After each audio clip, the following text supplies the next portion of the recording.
Friday's Locked On Vols is going to take a look at college football from an aerial perspective. Big picture stuff with the reports of two more flagship Pac-12 teams maybe deserting their conference. What could the future of college football look like in years to come? Plus, starter spotlight, all that and more here on a Friday Locked On Vols. You are Locked On Vols, your daily podcast on the Tennessee Volunteers. Part of the Locked On Podcast Network, your team every day.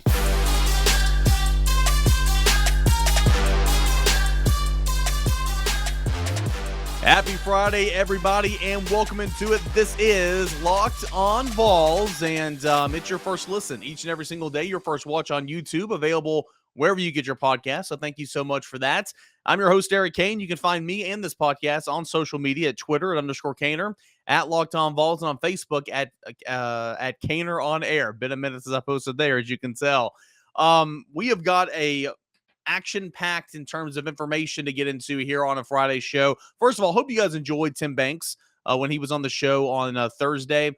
Really appreciative of his time and his willingness to sit down and talk a little Tennessee defense with me, each position group. So if you haven't caught that episode with Tennessee defensive coordinator Tim Banks, I encourage you to go back into the archives. It's Thursday's show, yesterday's show, and a lot of really good stuff there. But today, college football and its future. We continue to see reports of teams deserting their conferences to link up with bigger, more powerful conferences. Money is an incentive, but also the future of college football. We're going to get into that today, and of course, we'll conclude with a little Omari Thomas starter spotlight, sandwich all that around the ACC. And during all this week came out with their new 3-3-5 format that's going to take place after the 2023 season. So looking forward to getting into all that. So here we go. UCLA and USC, the Bruins and the Trojans, two staples for Pac-12 and, for Pac-12 for many, many years, right? Two teams that are, right there together. Now, UCLA is kind of joined at the hip with Cal. Cal's not going, but reports coming out on Thursday afternoon that those two teams are leaving the Pac-12 to venture on to life in the Big Ten. Okay, so think about this. You've got the Big Ten that is primarily up, it's in the the north. It's not necessarily northeast. I guess you could consider that. I guess you could maybe consider that Midwest. I mean, geography. I'm not, I'm not silly in terms of geography, but that's not necessarily what I would consider the Midwest. But it's north, right? But you got all those teams kind of clumped together up there, north of what Tennessee is, and then you look all the way to the west coast of the United States. And you've got Southern Cal and UCLA. So first and foremost, proximity means nothing anymore. Regions mean nothing anymore. I mean, the Pac-12, the Big Ten is going to have two teams from the West Coast, right? I mean, the SEC has Missouri and it's SEC East. Okay, so we've known that divisions / regions, they don't mean anything anymore. They're just names. And of course, the numbers on the region don't mean anything as well. Pac-10 has 14 teams, right? And so it is what it is. The ACC has 14 teams. It's interesting. I guess the Pac-10 has 1, 2, 3, 4, 5, 6, 7, 8, 9, 10, 11, 12, 13, and this will be 14, 15. Yeah. So it's going to be interesting. What's very interesting in all this mess is, you guys remember the alliance, back in 2020 and so on, about how they said that they're not going to poach each other's top tier programs. They're not going to pick off one another. When the Oklahoma and Texas darted for the SEC, this was, the new Pac-12 commissioner, George Kliavkoff, I believe is how you say his name.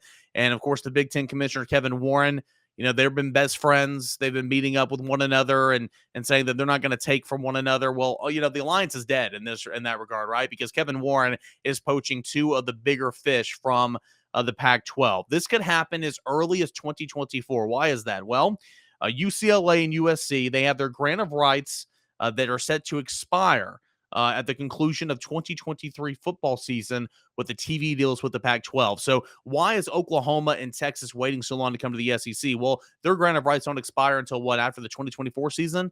So 2025 at the earliest, right? I mean, that's my understanding.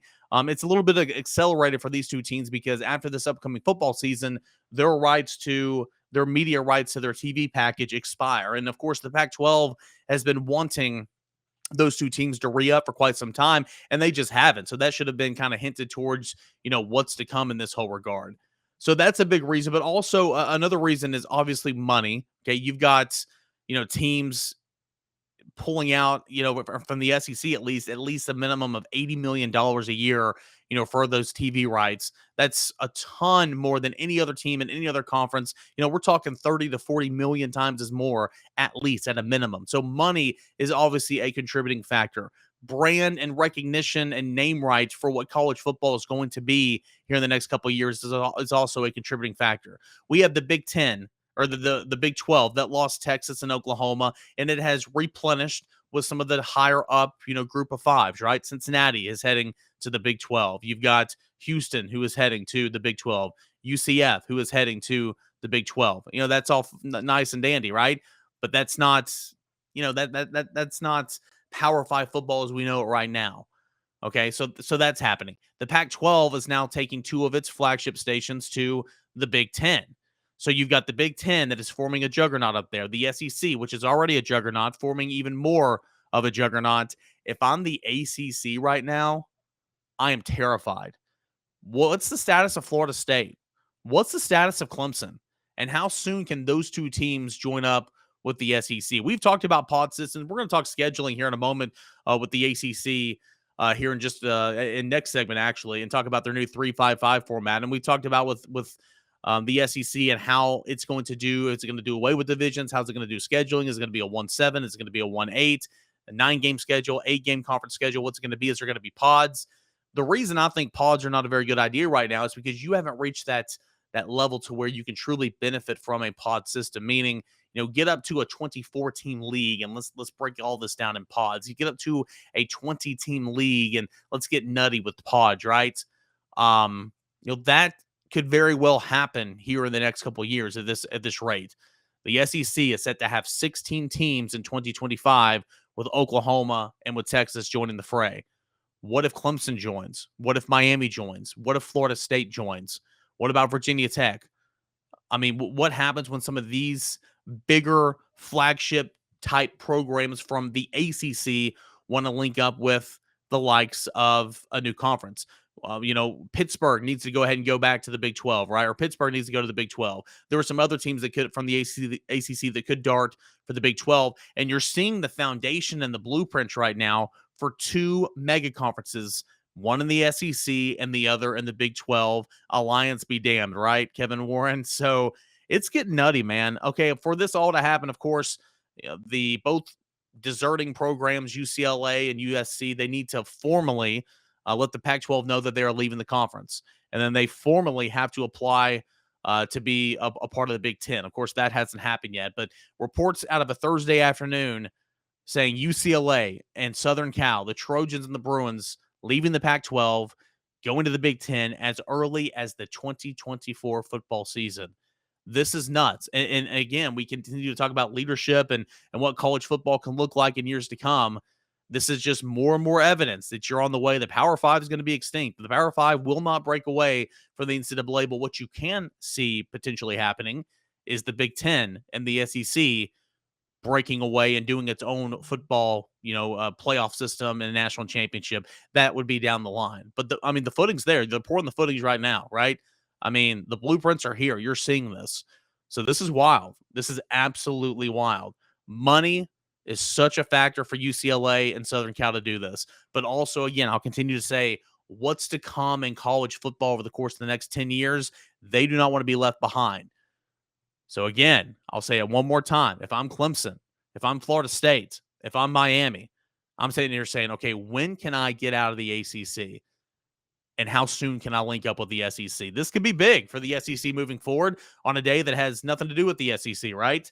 We will just continue to have to track and see how this all works out. But college football is changing. Name, image, and likeness is here. The transfer portal is here.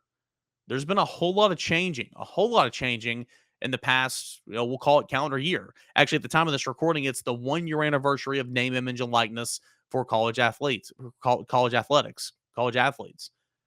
There's been a whole lot of change, but there's going to be more changing to come, and we're going to live through to see this, right, guys? It's going to be wild here in the next 8 to 10 years. I truly do believe that.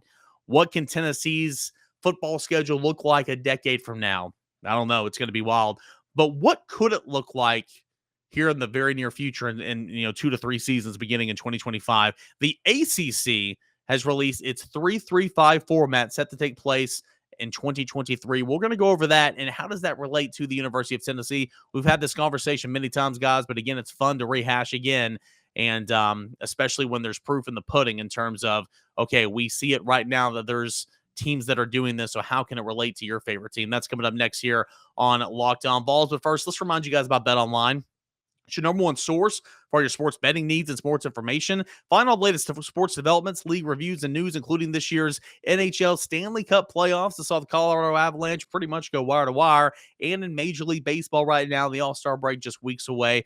BetOnline.net is your continued source for your sports wagering information, including live betting, esports, and scores. BetOnline.net remains the best spot for all your sports scores, podcasts, and news this season. BetOnline.net's the fastest and easiest way to check in on all your favorite sports and events throughout the year, including MMA, boxing, reality television, and golf. Head on over to the website today and use your mobile device to learn about the latest trends and all the action. BetOnline.net, it is where the game starts. A reminder, guys, any episodes of Locked On Vols throughout the week that you might have missed, it's all there, whether you listen on Apple Podcasts, on Spotify, on Google Play, on the Odyssey app, on YouTube. You watch us there. Everything is there. It's pretty much in descending order. So if you missed yesterday's show, go back and listen and watch as Tim Banks joined the show. If you missed Monday's show, it's there. All those listens, all those downloads do count. And I can't thank you guys enough for continually to support this podcast. It means the world to me. We're growing, guys. We're over 2,000 YouTube subscribers, and we're going to be knocking on the door of 3,000 by football season. And once football season gets here, this show is going to absolutely explode. It's going to be new heights. We're at new heights right now. It's been a great offseason, guys, and I can't thank you guys enough for putting this show in position to where it is now. I know it might not mean a whole lot to you, but for a guy that his livelihood depends on it, boy, it means the world. So I can't thank you enough. But at Locked On Vols on Twitter, at _Caner, YouTube, Apple Podcast, Spotify, those are our biggest platforms. So guys, thank you so much. And for making Locked On Vols your first listen. All right, so the ACC, we're talking about football, bigger picture stuff with the news of the Pac-12 leaving two of its flagship programs, UCLA and USC, reportedly to the Big Ten, and what that can look like in 2024. But in 2023, so not this season, but the next season, the ACC is set to scrap divisions without a doubt, and it's going to a 3-5-5 football scheduling model, which 14 schools will compete in one division per se. So what's going to happen here is you have 3 primary opponents that you will face annually, right? The teams will play 3 primary opponents annually and face the other 10 teams twice during the 4-year cycle, once at home and once on the road. For college football in general, if you have a player that stays here for 4 years, and I understand the premier top players, they're only going to go for 3 years to go to the NFL draft, but still the majority of college football players at the FBS level stay 4 to 5 years, okay?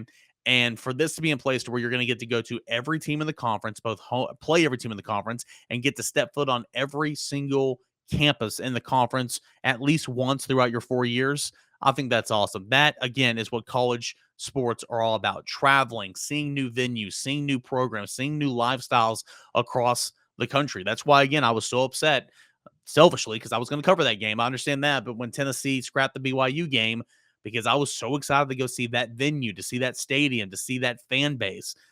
That's what college athletics is all about. But so I love this from that aspect. And again, this is something that the SEC can very much adapt. The SEC is currently, and it could come down at SEC Media Days. Why not, right? I thought it was going to come out during the spring meetings about the future of the scheduling format, whether it's going to be an 8-game conference schedule or a 9-game conference schedule. Remember, the 8-game conference schedule would be the 1-7 format, to where you have one permanent opponent every single year, and you rotate the remaining teams in the conference every other year.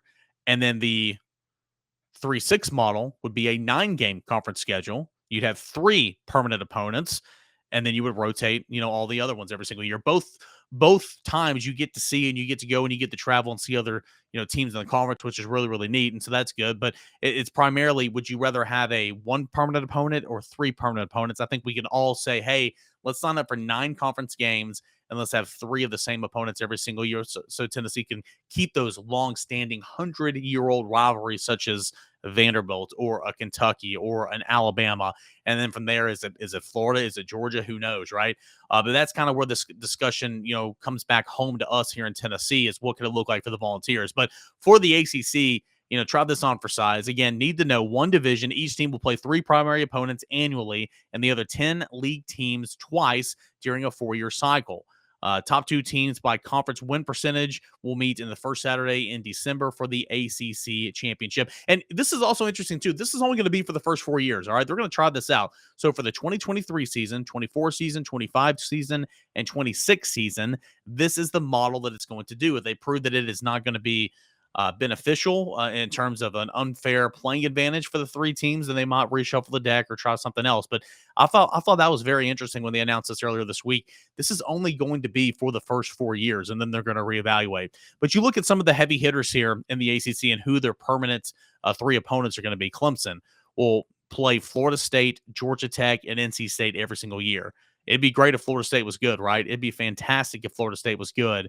But that's pretty good pickings right there for Clemson. Sure, Florida State will normally be a challenge, but Georgia Tech's a dub, and NC State's proven to be a pretty decent club. But typically, Clemson should have no issue with that.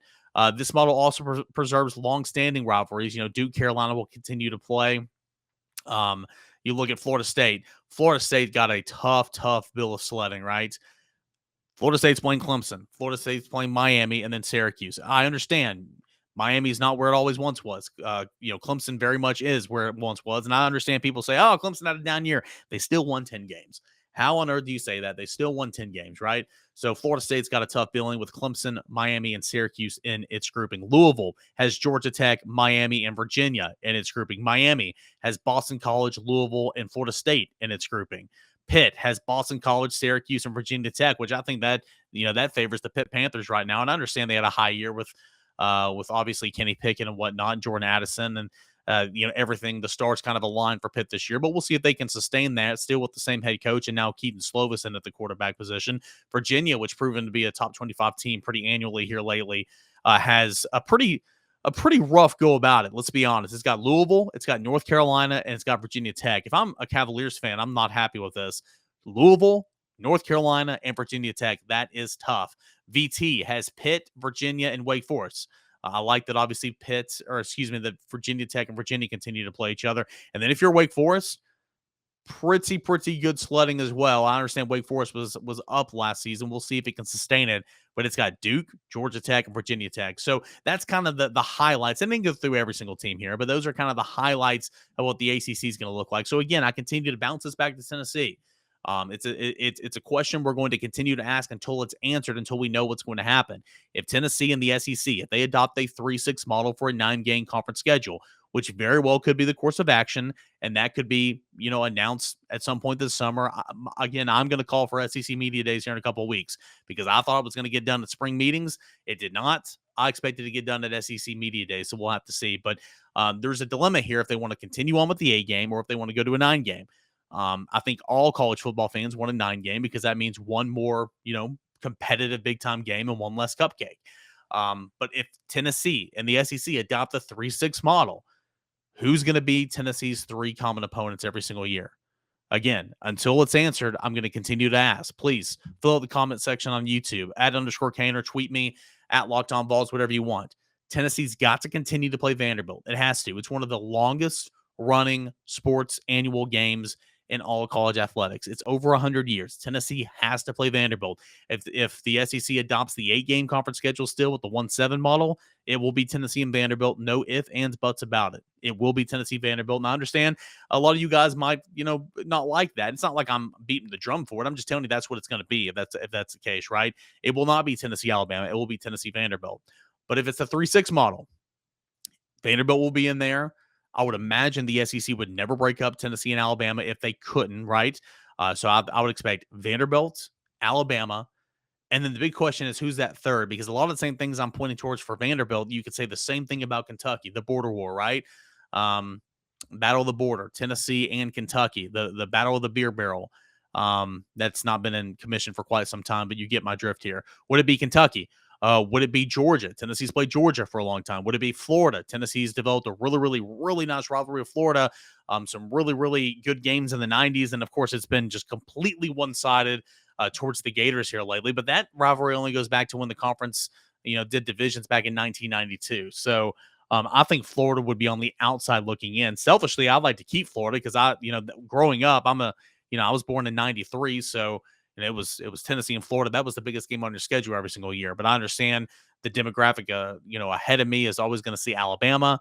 Probably below me is going to say, gosh, I don't know, Tennessee and probably Kentucky, honestly. And that's saying something because Tennessee has dominated Kentucky so much every single year throughout its history. So it is what it is. But how can this 3-5-5 model, which is very, very much similar to the 3-6 model for the 9-game conference schedule that Tennessee and the SEC would play if it adopted that, what's it going to look like? Again, I continue to say if it's 3 common opponents, Tennessee, Vanderbilt, and Alabama, no matter what. And then that third team, probably Kentucky. And if you're the Vols, if that's it, you've got, remember when we talked about how Tennessee's kind of right in the middle in terms of revenue generating teams in the SEC, and you've got the tier 1s and the tier 2s, and the tier 1s, of course, the Alabamas, the Georgias, the Auburns, the Texas A&Ms, the Georgias, those teams, they don't, typically they're the more successful teams, and the lower tier teams like the Tennessee, technically it's on that border, but Tennessee's in the lower tier considering the SI report from Ross Dellinger, but it joins up with like Vanderbilt, South Carolina, Missouri, Mississippi State, Ole Miss, teams of those natures. They're typically the losing teams in the conference. So if it was a Vanderbilt, Alabama, Kentucky, Tennessee would technically have 2 teams from the lower tier and 1 team from the top tier, if that makes sense. And that's an enticing tool a lot of times. At least that was reported by Ross Dellinger, Sports Illustrated, a couple weeks ago during the spring meetings. That's an enticing tool to say, hey, we want to go to a 9-game schedule. We want the 3-5 model, okay? So to entice the 2 tiers, the second tiers to get in this, we'll let you play 2 games against your common opponents and just 1 team up here from the juggernauts, essentially, is kind of how I read it. So it'll be interesting. College football, again, it continues to change. It is changing. What it looked like 10 years ago is what it looked like 15 years ago is absolutely not what it's going to look like 15 years from now. It's hiding. I can tell you college football is not going away. There's money to be made, and the game has never been better. That is for sure.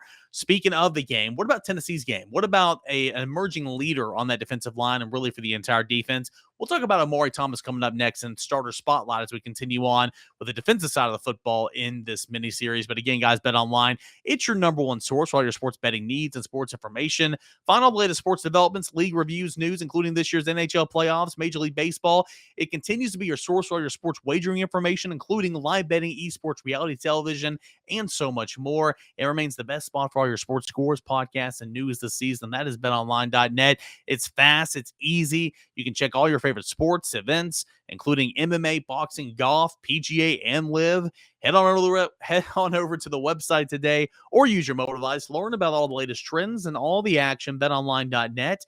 It is where the game starts.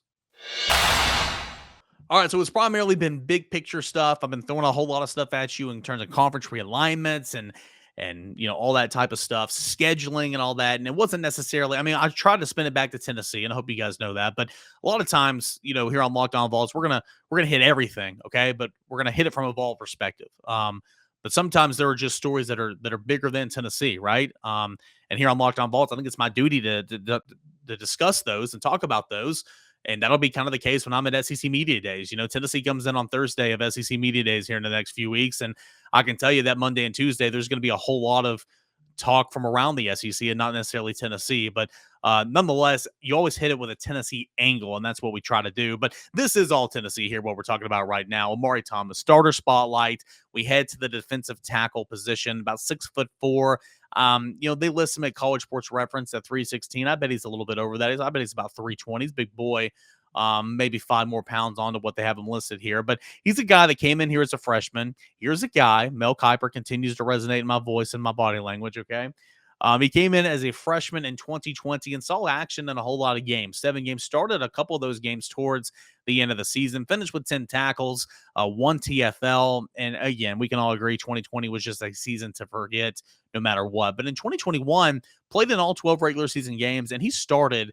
I don't have it on me right now. I want to say he started 11 of those 12 games. I mean, Omari Thomas grew into a starting defensive tackle alongside Matthew Butler on last year's squad. And what he did was he sat there and he watched Matthew Butler go to work. He watched how he prepared in the weight room, in the training room, in the meeting room, on the practice field. And then you saw him go ball out on Saturdays. And Omari Thomas had a front row seat to watch that all happen. We spoke with Omari Thomas many, many times in media settings, and he speaks the world of Matthew Butler. He speaks the world of Rodney Gardner, saying, my game, I'm speaking as if I'm Matthew Butler, or excuse me, as if I'm Omari Thomas. I know I look just like him, right? He's saying my game has transformed so much while being here at Tennessee. I've learned so much from Matthew Butler and from Rodney Gardner. I'm going to continue to get better and better and better. It's tough love in regards to Rodney Gardner, but you're getting better for it. And complete sidebar. Goodness gracious, if you've ever had the experience to, there's a lot of times there's people at Tennessee's practice, for various reasons. You're sitting over on the sideline. It's not an open practice, but a lot of times they'll bring in groups of people for various events or whatever. But my point is, anyone listening or watching right now, if you've ever been to a Tennessee football practice or been to a practice with Rodney Gardner on the practice field, whether that could have been at Georgia or Auburn as well,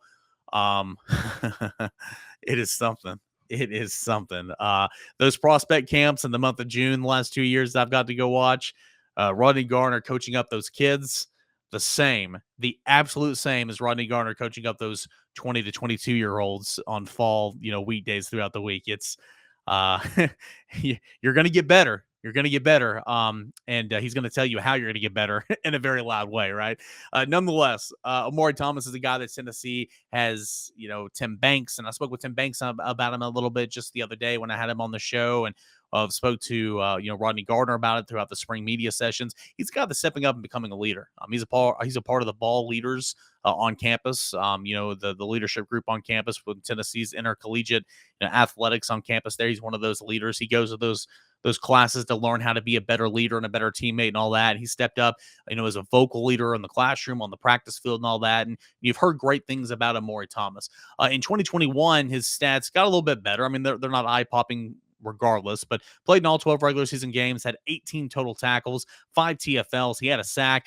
He produced 4 fumbles. He forced 4 fumbles, which is really, really good. But, for Tennessee to be where it wants to be, you've got to replace Matthew Butler. And Omari Thomas has got to be a big part of that. I mean, he really, really does. Some other defensive tackles and interior guys that will have to play a big role in that: Deshaun Terry, Karad Garland, Elijah Simmons.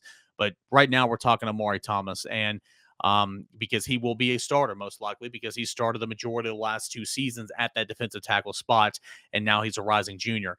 Per Pro Football Focus, and you guys, my spill on that. It's not everything, but it's not nothing. It's something, okay? Per Pro Football Focus, Omari Thomas graded out at a 66.1% last season, okay? And per the grading scale, a 66.1 falls into the line of what a backup player level is.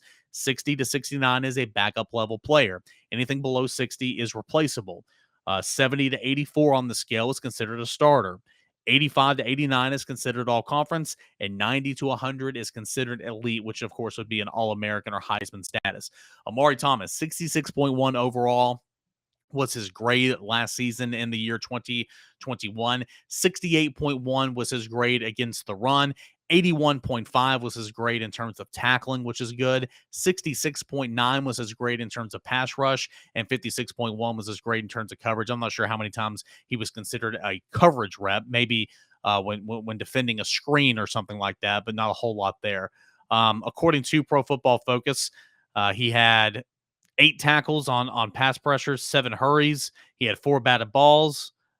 He had, let's see here, he had 13.7% missed tackle percentage, which is not awful here. Excuse me, his missed tackle percentage was a 0. I was looking at one up at Trayvon Flowers, because there's not a whole lot of space in between Omari Thomas and the ball carrier on the defensive line. But nonetheless, Omari Thomas is a guy that Tennessee needs to get a whole lot better in order to take that spot of Matthew Butler. We're looking at game-by-game type situation for Omari Thomas, and he's a guy that performed very, very well. Against the Bowling Green, 76.9 was his grade. Against Tennessee Tech, 79.5 was his grade. Florida, 75.7 was his grade. Against Ole Miss, 77.3 was his grade. That was, a really, really good grade against a good opponent. And then from there, his highest grade was he had 67 twice against South Alabama and Vanderbilt. But, where he struggled against some of the better teams in the nation, right? And some of the better teams in the country, and some teams like Kentucky that has great trench play, has great offensive line play. Omari Thomas, a low point on the season at Kentucky, 33.7%. At Alabama, 47.6%. Let's find Georgia here and see how he did against Georgia per Pro Football Focus. Against Georgia, 60.6%. So some of his lowest grades per the Pro Football Focus comes against some of the better teams in the country and certainly in the SEC. So Omari Thomas, he's continued to get better every year he's been on campus. Now as a junior, we'll see the steps that he can take to get better and replace Matthew Butler and replace him not only on the field, but also in that meeting room, in that position room, and as a leader on the defense. And all accounts say that he is doing a fine job here in this offseason. But he's another guy that I'm looking forward to really seeing how he gels with on one side, Byron Young, on the other side, Tyler Barron. And then, of course, some of those veteran defensive tackles that'll kind of fill in the gaps, like Deshaun Terry, as I mentioned, Elijah Simmons, Kerrod Garland, and some of those guys. So Omari Thomas, our starter spotlight here on today's show. We'll continue on down with the defensive line on Monday and talk about that other defensive tackle position before we get to Tyler Barron on the other side. That is going to do it here for a Friday edition of Locked On Vols. Thank you so much for tuning in and making Locked On Vols what it is. It is nothing without you guys. I promise you that. I hope you guys enjoyed the Tim Banks interview from Thursday's show. If you haven't checked it out, please go back and watch it. And hey, we're on commit watch over the next couple of days. There is a lot of players that are announcing their commitments over this weekend, over the holiday weekend, and early into next week. We will be on commitment watch from here on out here on Locked On Vols for the next few days, and hopefully there will be a whole lot to talk about for sure. I'm going to go out on a limb here and say that there will be some things to talk about, so that's what you have to pay attention to over this holiday weekend. Guys, have a safe 4th of July weekend. Really, really do appreciate it. Have fun, be safe. And when you're not listening to Locked On Vols, make Locked On SEC your second listen. Again, Chris Gordy had a nice conversation with Tennessee quarterback Hendon Hooker earlier this week. So go back and make that your second listen, Locked On SEC, right behind your first listen, which is Locked On Vols. That's going to do it here, guys. Appreciate you. We'll do it again next week. Until then, stay safe and enjoy your 4th of July weekend, everybody.